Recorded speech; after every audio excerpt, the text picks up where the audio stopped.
Vambora falar sério agora da CPI dos atos antidemocráticos, né, da Câmara Legislativa, cara. Está ouvindo, neste momento, o general Gustavo Henrique Dutra de Menezes, ex-chefe do Comando Militar do Planalto.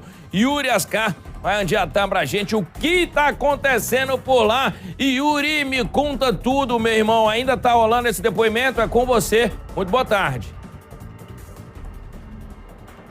Ainda está rolando o depoimento. Uma boa tarde para você, Fred. Boa tarde a todos que acompanham o Balanço Geral. Esse depoimento do general Dutra de Menezes era um dos mais esperados pelos deputados que integram a CPI dos atos antidemocráticos. O general já está há quase 2 horas respondendo todas as perguntas dos deputados e entre as principais perguntas, ou talvez a principal pergunta, Fred, estava, depois de longos depoimentos até aqui, de policiais militares, de autoridades da Secretaria de Segurança Pública, que falaram aos deputados que houve um impedimento do Exército em todas as tentativas de retirada do acampamento em frente ao quartel-general do Exército pelas forças de segurança do DF, o general deixou bem claro aqui hoje aos deputados que até o dia 8 de janeiro, quando houve os atos de vandalismo, de violência, invasão das sedes dos 3 poderes, não havia nenhuma determinação judicial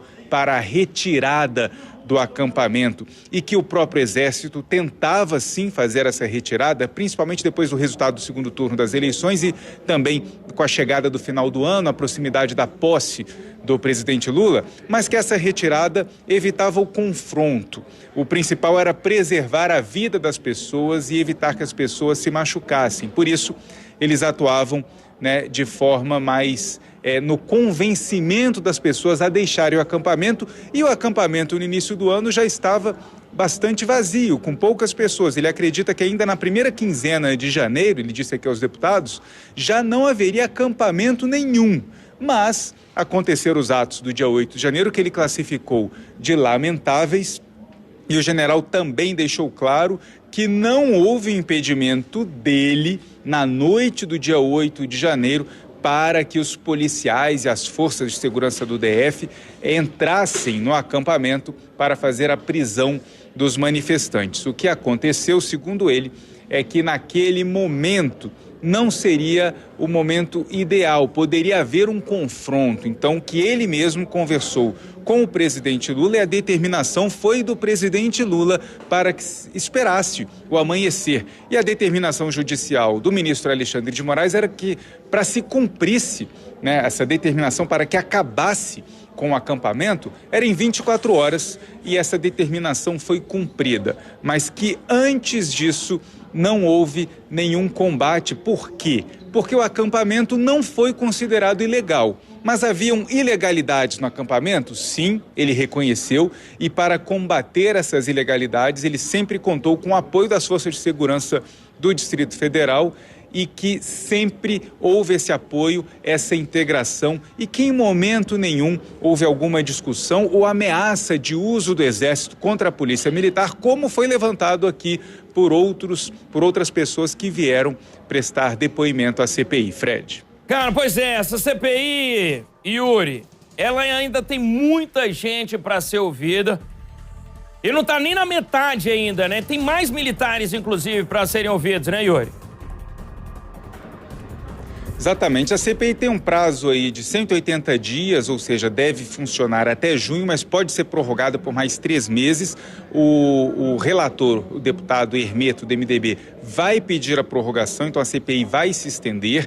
E entre os militares que ainda vão ser ouvidos, Fred, estão os ex-chefes do Gabinete de Segurança Institucional da Presidência da República, o general Augusto Heleno, na gestão Bolsonaro, e o general Gonçalves Dias, no início da gestão Lula. O general Dutra de Menezes falou há pouco sobre a responsabilidade do GSI na invasão do Palácio do Planalto no dia 8. Ele foi perguntado por que havia tão poucos militares defendendo o Palácio do Planalto.